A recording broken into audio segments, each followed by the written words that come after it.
And we started making names right away.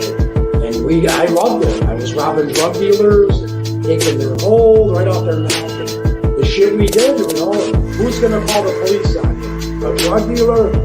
I can identify with anything that was normal, to be honest with you. But I was born and raised in Brooklyn, New York. Yeah. 99% of the time, you're going to disagree. Just like the Donnie Brasco situation with Lefty. Yeah, because the reason why, they figure it this way. You brought this guy around, he ratted on everybody, now he ratted on you. You might turn around and join him and rat on us, so we get rid of you. There's no connection between there and there, and they get rid of you.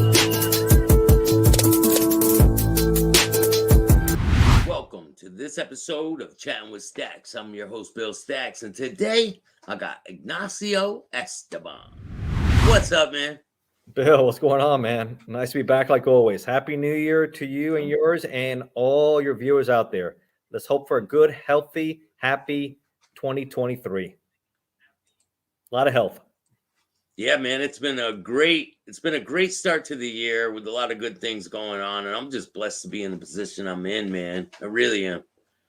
I'm excited. I have no complaints, man. Like I said, I retired a year and a half ago from ATF. I've been writing, I've been working, I've been spending time with the family. I've had a chance to meet a lot of great people on these great shows, which I've enjoyed a lot, like yourselves. And we're doing a lot of cool things, and a lot of cool projects are in the works. I think, like myself and everybody else, 2023 should be another good year. Yeah, man. Let me ask you this. Has the ATF been at all upset with you about putting information out there? No, I haven't heard anything. I've heard people comment. I still deal with a lot of people that I'm friends with, and it's nothing that's not out there already, right? Open sources, right? And it's my personal experience, so nothing classified, anything like that. It's all been talked about and everything out. So, on the contrary, a lot of support for the work that I have done so far. So I'm kind of happy with that. Yeah. You're a hard worker, man. You remind me of me. Like you're so determined, just get things done, and you're always grinding. Every time I talk to you, you have a new book out every single time. Yeah, I don't know if I'll be able to do that again. I did over 50 some books in 1 year, which is tough to do because I'm getting involved in more shows and I get more things going on with the family and more things going on with my personal life and other projects. But I'm still going to hit them out as much as I can. And I think this new one, Biker Wars, is a pretty cool one for sure. Yeah, so the Biker Wars book that you have, where does it start its documentation? Is it in Chicago or where in the country? I decided to do there it is right there. I just published it yesterday, and then you can see the cover there. You have Outlaws and you have the Mongols. And all these groups, and I think I mentioned before in other shows, I mean, said who are all the different bikers and one percenters, and you've got the Hells Angels, the Outlaws, the Mongols, you have the Bandidos, the Vagos, the Pagans, right? Those are the big ones, and then you have other ones around, and there's some more. Yeah, there's the Bandidos, and that's in Australia. And I talk about one thing with Italian mafia, right? It started in Italy, right? It came to the United States. This is a unique Americana criminal enterprise, right? This started here in the good old USA after World War II, where you had a lot of veterans who wanted something else to keep themselves busy, right? They were veterans. They fought the Nazis. They fought the Japanese, right? And they wanted to do something else in life to give them some more excitement. And at first it started with guys having a good time on the weekends, and then it later evolved to what it is today with the 1%er, because 99% of bikers are good people, right? It's that 1% element. And that's why they wear that patch right there. And they say, we're not law abiding and we like being the way we are and we like going at war. And this is part of the battles that I decided to say, I want to pick some different battles and talk about them from the history, like going back 40 years, right? And just pick a few. And I'll throw a few out here. Maybe a lot of people remember what happened in Twin Peaks in Waco, Texas in 2015 between the Bandidos and the Cossacks, right? That was absolutely brutal. If you haven't seen that one, go check online. Go type in Twin Peaks. It's similar to like a Hooters restaurant, right? And they were having a meeting there, and it was enormous, the turnout. And it'll be one of the worst biker shootouts in U.S. history. So if you haven't seen that one, it ended up being 9 killed, over 18 wounded. There were over, I think at the end, over 200 arrested at it. Even though a lot of the charges would be dropped on some of them, the police had involved. They end up responding to the scene. And those who don't know, Bandidos have the Lower Rocker of Texas. So they're the largest biker group in Texas. And in their minds, this is their state, right? This is their state. The Cossacks also have a Lower Rocker that says Well, they originated in Washington. Washington Bandidos. State is where the Bandidos originated from, but they migrated to Texas. But right now, Right. Texas is a Bandito state in their mind, what you're looking at. And they Yeah. have are like, let's just say a lower tier. They're not as big. They're not considered one of the big six, right? They're not considered the big six. So a lot of times the Banditos don't like that they wore the Lower Rocker that says Texas, because normally when you wear the Lower Rocker that says that state, that's your territory. And these guys don't see it that way. And a lot of times they want to tax these guys, or they want to bring them over under their Bandito. That way they make more money in dues. They make more money in drug trafficking. It just shows a control issue. But the Cossacks don't like that. So these guys were butting heads. And allegedly there was an issue in the parking lot between a couple of guys, and all hell breaks loose. You can see the videos out there where guys are stabbing each other. Shots are being fired. But there was intelligence before that said, hey, this could be some issues here. So law enforcement had a heads up that there could be a problem here out of Texas. So the local police department, Wake Police Department, and the state were set up in case they had to respond. So they were nearby. So once shit hit the roof, hit the fan, so to speak, they were there. They responded quickly, and they took active shooter protocol to respond to these guys. And they were getting shot at, and they responded, and they shot them also. So ended up being 9 being killed. That's a lot. So if you guys haven't seen that shootout, that's pretty intense between the Banditos and the Cossacks out there in Twin Peaks. One of the worst ones out there. So that's pretty interesting there. And I mentioned a lot of them. You show a picture of Australia. It's crazy. Yeah. Yeah. It's crazy that they go from riding motorcycles, being family men, to all of a sudden they're in this gang shootout in some Hooters bar when they were just with their family the weekend before. So they get cut up in the culture, in the movement. I mean, you saw the same thing. I don't know if you remember in 2002 in Laughlin, Nevada, between the Mongols and the Hells Angels, right? They were supposed to be there for a peace conference, right? Yeah. And all of a sudden in Harrah's Casino in Laughlin, the thing blows up. If you haven't seen that video, you can see that. And that is pretty intense, seeing the Mongols and Hells Angels just going at each other and throwing chairs and everything else. Supposedly, allegedly, it was out there that a police officer told one of the Hells Angels, hey, there's some Mongols surrounding your brother out there. You might want to see what's going on. I don't know if that's true or not, because I also read intelligence reports that these guys were ready to go at it. Because they both, again, wear the Lower Rocker that says California, right? The Hells Angels says they've been there longer with Sonny Barger out of Oakland. This is their state. And the Mongols, don't see it that way. That time with Doc Cavazos, you know how he was. He was pushing to have all these Sureño street gangs. I think on your other, and they wanted to take over the state. So it was a mere bad. So I don't see it. That was the reason why, even though it was supposed to be a peace conference, they were supposed to be there. It just breaks bad. And if you haven't seen those videos, folks, go check that video out. Go see Laughlin, Nevada, biker brawl. Unbelievable, with the chairs, the chains, people stabbing each other. The police on there were from a small municipality. Shooting. Right? They're just shooting right in the. I feel horrible. How about the poor crazy. people? They were in shooting there right in the casino. You're hiding for your life. You're there to have a good time, and you're cowering for your life because, look, you see in the video, people are just panicking and out there. And I still think, and I'm going to go active shooter, you got to do something. I get it. Just like we talked about before, what happened in Uvalde, Texas, where you feel like you're being outgunned, right? The police wait outside, right? Yeah. They didn't go inside. At least thing you can do is you got to go in there and you got to at least get some of the people out and start getting them out of there, because they're in harm's way. And then you have to engage the guys who are shooting each other. You may be only 2 or 3 of you, but that's more. These people are not armed. So it's the same lessons. I've been watching the patterns with mass shootings and everything else. Even when you do have sometimes law enforcement, which active shooter training is, you got to go out and do something. Sitting behind the wall and saying we're outgunned, that's not cutting it, because people in there have nothing, and these are bad people shooting each other, hurting each other, and hurt people. Perfect example. You were showing pictures of Australia, right? From your previous picture. I put some Mhm. examples. There's something, and they call them their bikies. They don't call them bikers. They call them bikies out there. See Australia right there, outlaws and all that, banditos. Yeah, the Bikey Wars. Yeah. The bikie wars, right? Yeah. That's what they call it down under. Mhm. And this was one out of Sydney back in the mid '80s between the banditos, and you show that one, and the Comancheros. The Comancheros are really badasses out there down under. They're in. I read about that one, and Yeah. and a bunch of people got killed. Oh, Right? you read about it? That's in my book. Yeah. I talked about that I one. read that one. Yes, yes, I did. And you know, this is talking about innocent people Wait, being that, killed. wait. Hold on. That was your book? Which one?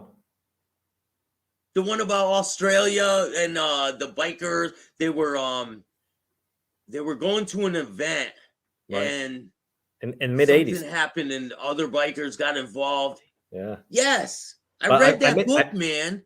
I didn't know mentioned that in my was book, your it's book. open sources, but those are one of the big. So what I did in my book is I want to talk about some of the big biker wars, right? And events, how these guys get out of control. So I mentioned that in my book too. I wrote a lot about some of these, the worst biker fights I can remember or I researched, and that's what I put in there together. So people who really are not familiar with it, hey, that sounds pretty interesting. In Australia, people don't realize it gets nasty down under. I mean, some of these guys, not just among themselves, but with the public and with law enforcement. So, sometimes they'll put car bomb in the remote areas. And I remember with one chief, and the car blew up and ripped him in half. And he was the chief of police of a small town. That's what these guys do over there. So these guys, so you read about it, and I'll tell your audience about it. The Comancheros against the Banditos. They don't like each other. They're fighting for Sydney, right? There's bad blood. They start shooting. And I found this story to be interesting. And there's families and kids there because it's on Father's Day. It was a bike festival, and a lot of families were there. And these guys opening fire, knowing that there's kids there. And I think a 14-year-old girl was shot in the face and killed in that shootout, which was heartbreaking there. And their witnesses were saying there was one guy who was shot a few times, and there was a lull in the action. He's taking a break. He's bleeding profusely from his head, and he goes, picks up his beer, and he finishes drinking his beer, then reloads and re-engages again. that says it all about those guys right there. Wow. Massive. I got a picture. Yeah. For real. What do you think the prospect for a major biker war to break out in Chicago or Florida? What is the likelihood of that happening in the near future? I mean, these guys are hotheads, man, right? They're hotheads. A lot of them are on drugs, right? They don't think rationally. I mean, anybody in their right mind, if they did, they wouldn't be part of something like this, right? So a lot of these guys have a bad criminal history. They end up, you know what? One thing I've noticed, Bill, is one after another is retaliation. One group, that's the one right there versus the Banditos. Yeah, that was brutal. And the Aussies were They'll outraged. kill one, right? Huh? They'll kill one guy. They'll go back and forth. They'll just keep going back and forth. They don't Killing stop. one guy, they kill one guy. They kill a guy. They just don't stop. They don't stop. Did you see what happened recently? We're talking about recent stuff between the Hells Angels and Vagos up there in Nevada off of US 95, where Hells Angels ambushed a bunch of Vagos on motorcycles, opened up on them. If you haven't seen that video, this happened in May of 2022, and this car was driving by and starts recording it. They pull over and they hear shots being fired. And Hells Angels are opening up on Vagos because of retaliation of them killing one of their guys in San Bernardino a month earlier.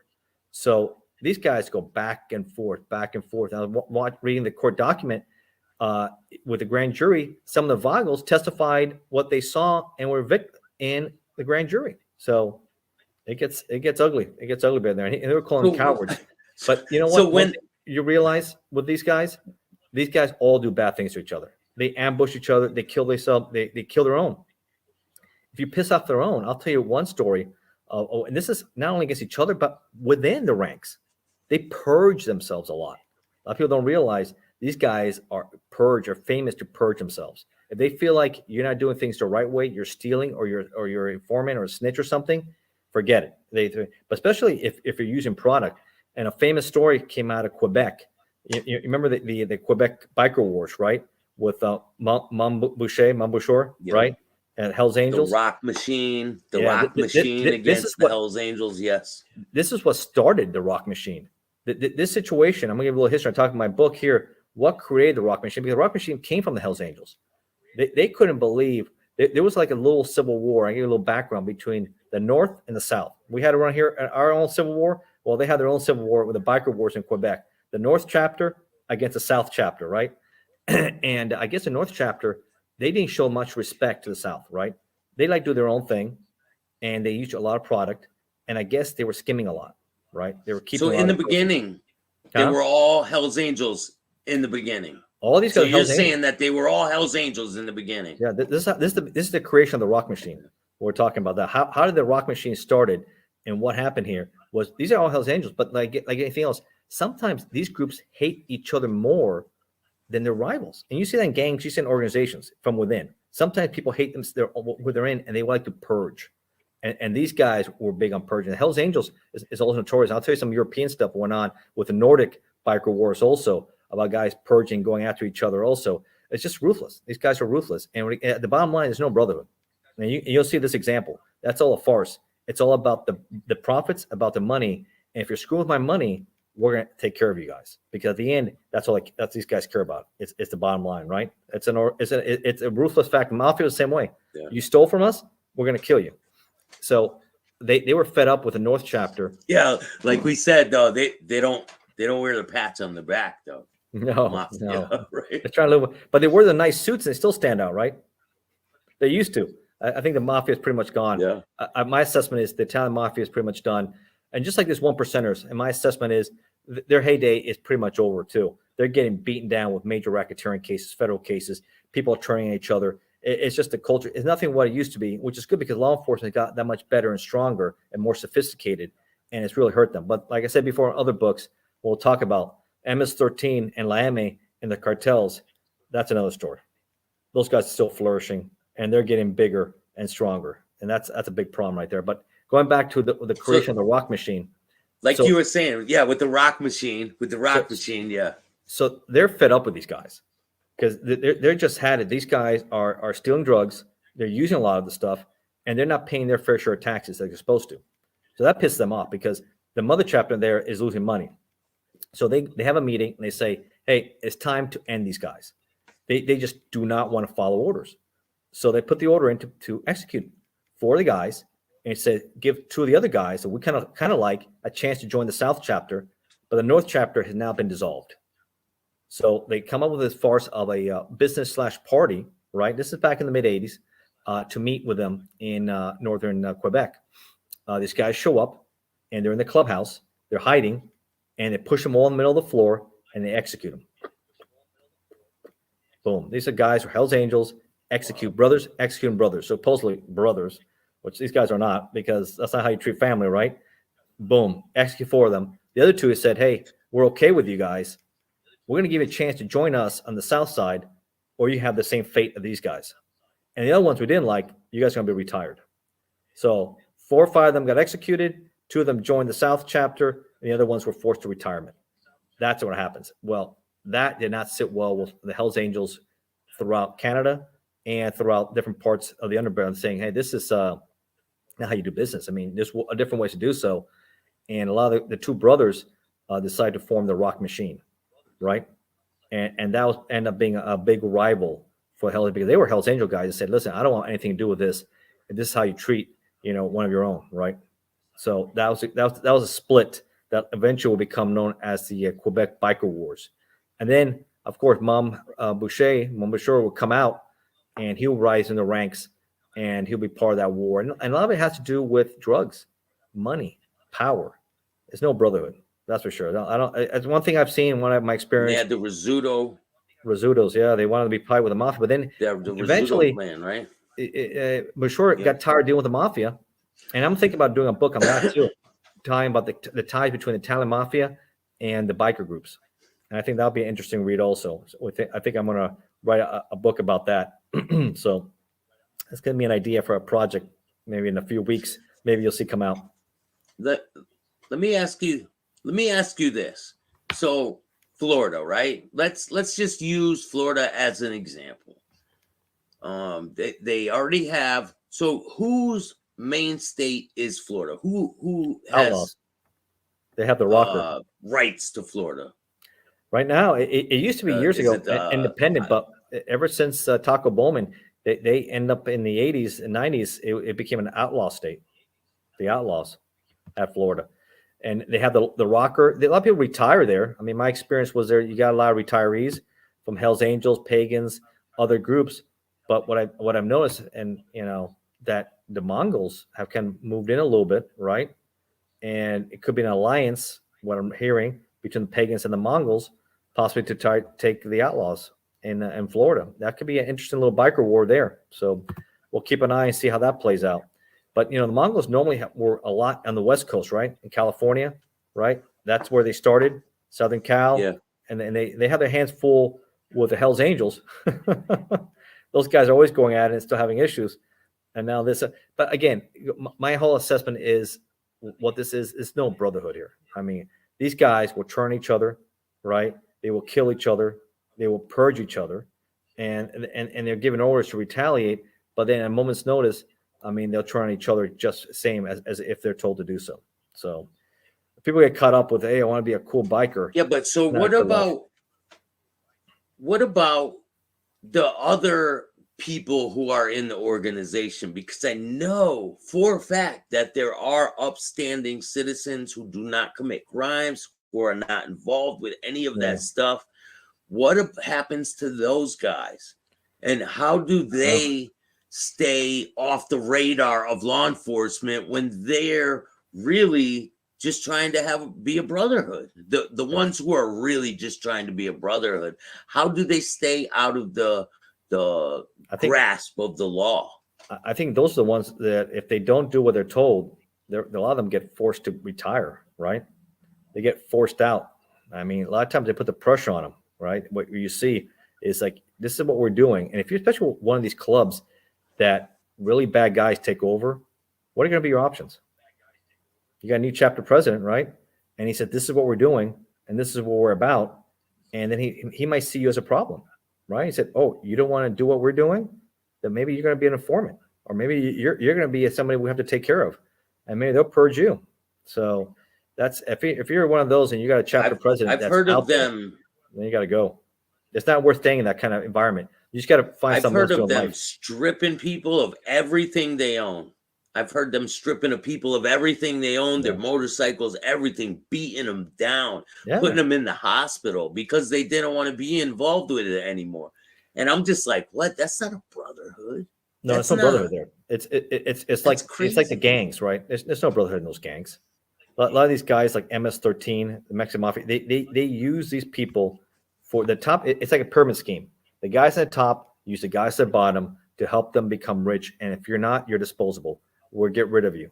And that's what these guys do. They get rid of people and they use them and abuse them and be done with them. And that's what these biker groups are. I call them at the end. In essence, at the end, they're just thugs on wheels, just criminals. It's a criminal enterprise. Thugs on wheels, killing each other. And they don't care if they're in a shootout. There's families there, right? I mean, you're in, let's say another example. I don't know if you knew this one. In the same year in 2002, a few months before, you ever heard the Hellraiser Ball up there in Long Island that happened at the Vanderbilt building? Yes, with the pagans. The pagans coming in. The pagans versus the Hells Angels. How dare the Hells Angels in their area have this huge expo, a biker tattoo expo in their backyard? Because it's Long Island. They said, this is pagan territory. You're coming in here. And on top of that, Sonny Barger was there as a presence, even though he was retired, but he was still selling books and taking pictures, and he was there. I thought it was an assassination attempt, to be honest with you. I thought if these guys could get close to him, they would have killed him. That's I didn't know he was there. Yeah, he was there. So how close did they get to him? They got close. But at the end, 72 pagans were indicted for. So if you don't know what happened, so they get like 10, 15 vans. They load up. This is a nice building. I don't know if you've been there. I mean, pictures are there. Yeah, but before that, they write out their final wishes on this papers, on napkins and shit, because if they end up getting killed during this incident. Oh, okay. I heard that. Okay, I didn't see that part. that's interesting. But they came with bats and clubs and guns and knives, and they came with all the weaponry you can to take out Hell's Angels, to kill them. And they went in there and they made a mess. It's a nice building. This is where they have nice events. This is where people get married, receptions, married. I mean, this is a high-end place, and people were in shock. And again, they're innocent people there. They don't care. And this is the mindset. People are getting fed up. I said, you guys want to have this little rivalry, but then you get third-party people who are not involved in your culture, and they get hurt for what reason? Because you guys can't control yourselves. This is how you guys are acting, uncivilized, right? Like barbarians, right? And we don't want this in our society. And that's an unfortunate thing, what's happened with this Americana criminal enterprise, because this is 100% Americana. This started here in the United States. It's been exported, and this is the violence these guys have taken over, to Europe, to Australia, to Mexico, South America. It just keeps on spreading, and it's retaliation about we control areas, we have rivals, and if you cross it, we're going to kill you. And that's what we've exported, that kind of stuff. And I think most countries are just fed up with it, and they're shutting them down, clamping them down.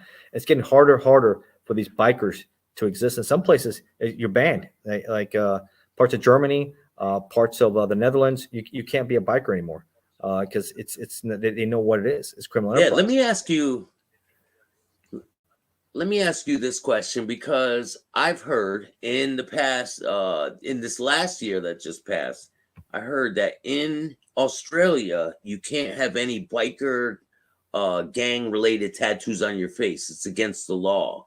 Yeah. And my second question to you is, if the government decides to use the Racketeering Act against the bikers and strip them of their patch, what are the ramifications of that throughout the whole world and the country if they do end up getting the patch? What would happen with all the clubs? I think we talked about that in the last show, right? With the Mongols, with the case.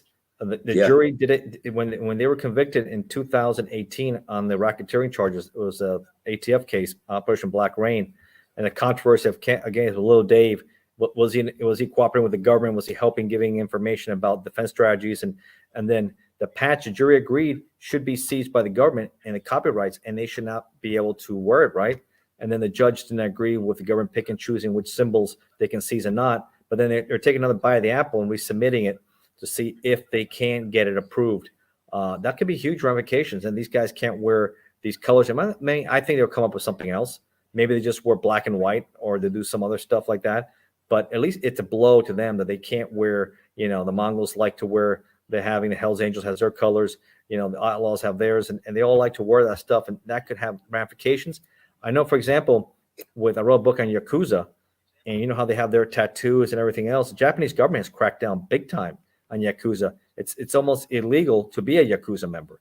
And maybe that's where it's going to go in other countries, where if you're part of this group and you're documented and you're congregating, that's enough to arrest you guys. So watch out for those things. I think those are strategies you have to. People are tired of it. Like I said, it's not only they're killing each other, not only killing rivals, but when innocent people get involved for this nonsense, which is what it is, nonsense. These guys are low level. Let's be clear. A lot of these guys are low level, mid level, right? They don't have the money the cartels have, and they're killing all these people for what? A little slice this big? No, people don't want. They don't want anything to do with that. So that's interesting enough. So if you like a little bit of the biker wars, that would be huge.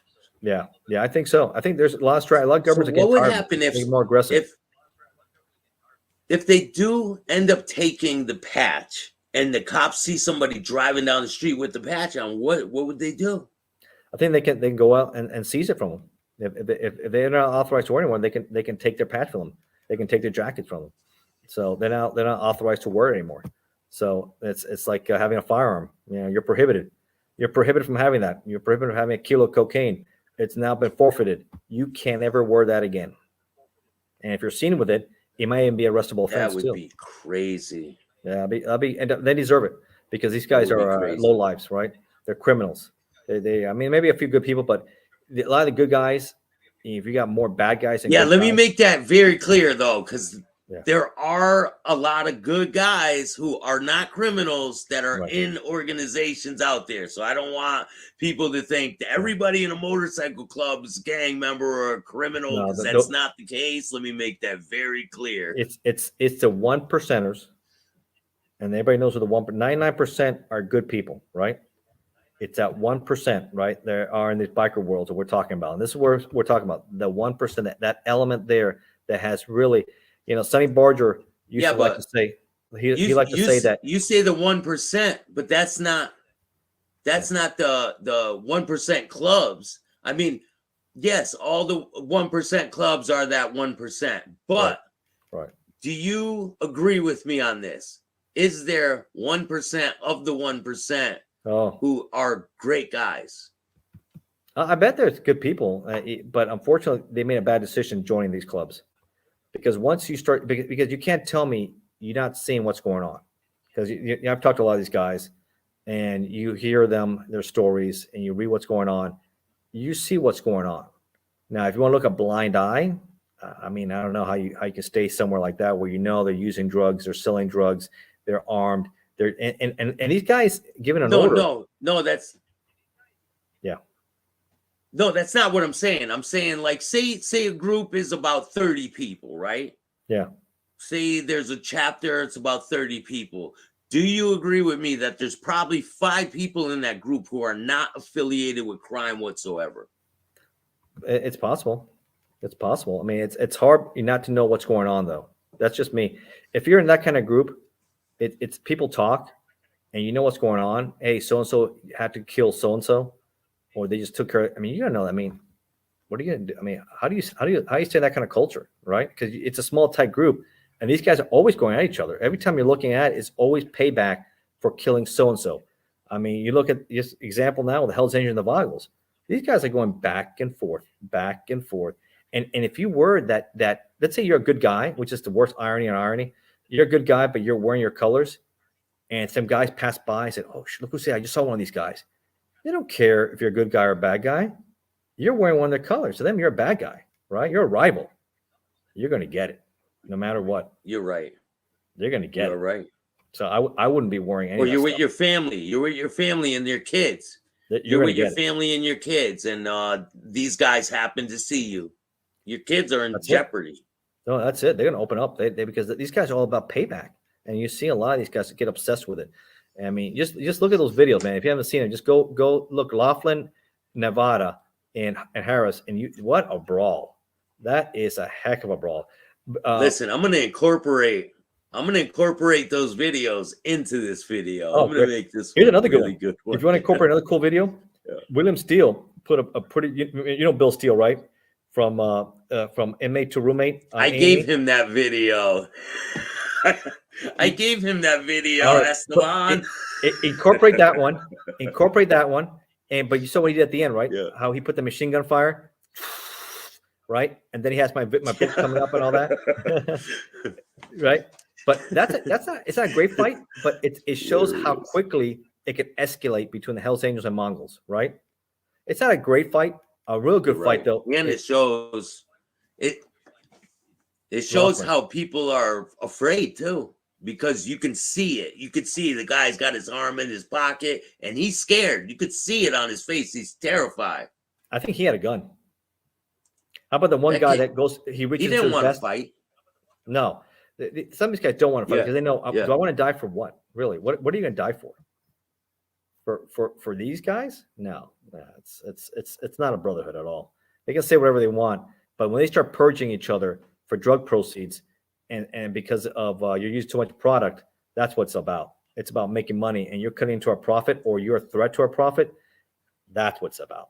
Don't ever forget that. And I just saw that case after case after case after case, and I feel bad for the guys who caught up with it, who think that they're just being used, and they said, "Hey, let's kill these guys," because the guys at top like Taco Bowman, Sonny Barger, these guys are Doc Cavazos, they just gave orders, right? And Taco was notorious for giving a lot of hits, especially killing guys from within their ranks who he thought were a problem. Or if you left and went to join another chapter, famous example with Bear Chafin, right? Who ends up leaving the Outlaws out there in Edgewood, Florida, This is back in the 90s, and ends up joining the it's a of the Hell's Angels, Warlocks, right? And he becomes a president. He doesn't like it. The Warlocks, yeah. So Yeah. he ends up hiring. He was getting one of the president from Fort Lauderdale on a probate, and he says, "You kill this guy, then you'll get your colors, right? And you'll get your lightning bolts and all that stuff." So he gets him a handgun with a silencer. He goes in the garage where the guy is working and kills him because he used to be an outlaw. He dares go with the Warlocks and becomes a President Edgewood and leaves him. And that's Taco Bowman. That's part of it. Many stories there. If you like that, I will. And then that, Taco Bowman. And then the wife of Bear Chafin right ends up marrying a Mongol after that. Yeah. Crazy. Crazy world, the biker world. Did you? I want to talk a little bit about the situation. I don't know if you heard about it. The situation up there in Minneapolis, Minnesota. A Hell's Angel member was shot to death in a bar. In the video, he comes up to a guy. He's wearing a white hat. He has his vest on. He has his guys around him. There's a guy. You did, right? Did you have it posted? Yes, I do have it posted. Yeah, I saw that. Yes. Yeah, and the guy pulls out a gun and shoots him. He pulls a knife out. The Hell's Angel member pulls a knife out and he's talking, and the guy just pulls a gun out and shoots him right in the head on the camera. Yeah, that's very typical, man, with these guys. Very typical. Happens all the time. It happened back also in I don't remember the year. Also between Vagos and Hell's Angels, people don't realize these guys don't like each other either, and they're always going after each other and killing each other. One guy killed San Bernardino. These guys are in a Nugget Casino in Sparks, Nevada, I think, right? And they get in a big fight, and one of the guys from the Vagos takes out his gun and puts 4 bullets on the Hell's Angels chapter president's head out there from San Jose. I mean, it's just it gets ugly. I mean, it is just insane. For what? For territory, for drug money, profits, proceeds, whatever else are up. There's rackets and schemes are up to, because it's not just drug trafficking. They're involved in a lot of things. Maybe doing some extortion. That's all it's about. It's a criminal enterprise. That's the reason why Department of Justice, I deemed it a criminal enterprise for a reason, because these guys are in a conspiracy, and these what they're involved. It's just like the Italian mafia. If you're in the Italian mafia, you're involved in something, right? Yeah, they're different patches right there. I don't know if you know about on that intro I played before we got started. If you guys like this interview, hit the like button, subscribe. There will be part 2 coming out soon. And I will be live at 10 o'clock. So don't miss it. The rats are getting slayed. I appreciate all you guys. Hit the like, subscribe, and notification bell. And if you don't like these videos, fuck yourself. Start your own podcast.